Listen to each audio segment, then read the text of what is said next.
Hello guys, success Stokes വ്ളോഗ്സിൻ്റെ പുതിയൊരു വീഡിയോയിലേക്ക് എല്ലാവർക്കും സ്വാഗതം. ഇന്ത്യയിൽ ഇപ്പോൾ തരംഗമായിക്കൊണ്ടിരിക്കുന്ന നയൻതാര ധനുഷിൻ്റെ പ്രശ്നമാണ് ഇവിടെ നമ്മൾ ചർച്ച ചെയ്യാൻ വേണ്ടി പോകുന്നത്.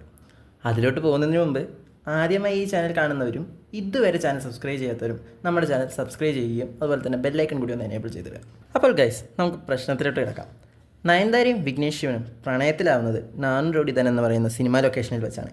നാനും റോഡിതൻ എന്ന റൊമാൻറ്റിക് ആക്ഷൻ കോമഡി ഫിലിമിലെ നായികയായിരുന്നു നമ്മുടെ നയൻതാര എന്ന് പറയുന്നത്. വിഘ്നേഷ് ശിവൻ സംവിധായകനും ധനുഷ് പ്രൊഡ്യൂസറുമായിരുന്നു. ഈ സിനിമ ലൊക്കേഷനിൽ നിന്ന് അവരെടുത്ത വീഡിയോസും ഭാഗങ്ങളുമാണ് ഇപ്പോൾ ചർച്ചയായിക്കൊണ്ടിരിക്കുന്നത്. ഈ കഴിഞ്ഞ ജൂൺ 9, 2022 ചെന്നൈക്കടുത്തുള്ള മഹാബലിപുരത്ത് വെച്ചാണ് ഇരുവരുടെയും വിവാഹം കഴിഞ്ഞത്. പ്രണയദിനങ്ങളിലെയും കല്യാണ ദിനത്തിലെയും വീഡിയോകൾ ചേർത്ത് Nayanthara beyond the fairy tale എന്ന ഡോക്യുമെൻ്ററി നെറ്റ്ഫ്ലിക്സിൽ സംപ്രേഷണം ചെയ്യാൻ തീരുമാനിച്ചിരുന്നു. ഈ ഡോക്യുമെൻ്ററിയിലെ ചില വീഡിയോ ഭാഗങ്ങളെ ചൊല്ലിയാണ് നയൻസും ധനുഷും ഇപ്പോൾ പ്രശ്നത്തിലായിക്കൊണ്ടിരിക്കുന്നത്. ഇരുവരുടെയും പ്രണയദിനത്തിലെ നാനും റോഡിതൻ എന്ന മൂവിയിലെ പാട്ടും ഭാഗങ്ങളും ഉൾപ്പെടുത്തരുതെന്നും സൈറ്റിൽ നിന്നെടുത്ത ബിഹൈൻഡ് ദ വീഡിയോ ഈ 2 വീഡിയോസും ഉൾപ്പെടുത്തരുതെന്ന് ലീഗൽ നോട്ടീസ് ആണ് ഡോക്യുമെൻ്ററിയിലെ ട്രെയിലറിന് ശേഷം ധനുഷ് നയൻതാരയ്ക്ക് അയച്ചിരിക്കുന്നത്. തങ്ങൾക്ക് അതിൽ പകർപ്പവകാശമില്ലാത്തതിനാൽ നയൻതാര ആ ഭാഗങ്ങളും സോങ്ങുകളും റിമൂവ് ചെയ്തിട്ടുണ്ട്. പക്ഷേ NOC നൽകാൻ ഇപ്പോഴും ധനുഷ് തയ്യാറല്ല. അതുമാത്രമല്ല, ബിഹൈൻഡ് ദ വീഡിയോ ഡോക്യുമെൻ്ററിയിൽ ഉൾപ്പെടുത്തണമെങ്കിൽ 10 കോടി കോമ്പൻസേഷനാണ് ധനുഷ് ആവശ്യപ്പെട്ടിരിക്കുന്നത്. നയൻതാര ഇതിന് പ്രതികരിച്ച് തൻ്റെ സോഷ്യൽ മീഡിയ പ്ലാറ്റ്ഫോമുകളിൽ ഒരു പേഴ്സണൽ സ്റ്റേറ്റ്മെൻറ്റും കഴിഞ്ഞ ദിവസങ്ങളിൽ നടത്തിയിരുന്നു. എന്നാൽ ധനുഷ് ഇതിന് മറുപടിയൊന്നും ഇതുവരെ നൽകിയിട്ടില്ല.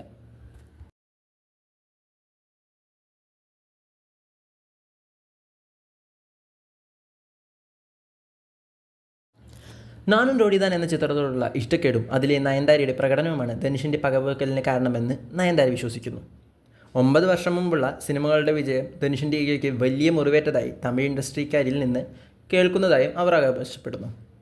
എന്നാൽ നാനും റോഡിതൻ്റെ പ്രൊഡക്ഷൻ ഹൗസായ വണ്ടർ ബാർ ഫിലിംസ് നഷ്ടമുണ്ടാക്കിയെന്നാണ് ധനുഷിൻ്റെ പക്ഷം. നാനും റോഡിതൻ എന്ന ചിത്രം ആദ്യം പ്ലാൻ ചെയ്തിരുന്നത് 6 കോടി ബഡ്ജറ്റിലായിരുന്നു. എന്നാൽ വിഘ്നേഷ് ശിവനും സംഘവും ഇതിനെ 16 കോടി ബഡ്ജറ്റിലേക്ക് മാറ്റിയിരുന്നു. 2015 വിജയ് സേതുപതി ഫ്ലോപ്പുകളിൽ നിന്ന് കരകയറാത്തതിനാൽ ധനുഷിന് ചിത്രം കുറഞ്ഞ വിലയ്ക്ക് വിൽക്കേണ്ടി വന്നു.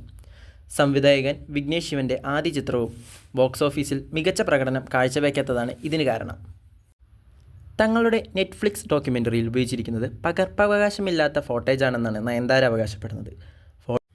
കൂടാതെ അവർ വണ്ടർ ബാർ ഫിലിംസിൽ സൗജന്യമായി പ്രവർത്തിച്ചിട്ടുണ്ടെന്നും നയൻതാര ഇതിനകം വ്യക്തമാക്കുന്നുണ്ട്.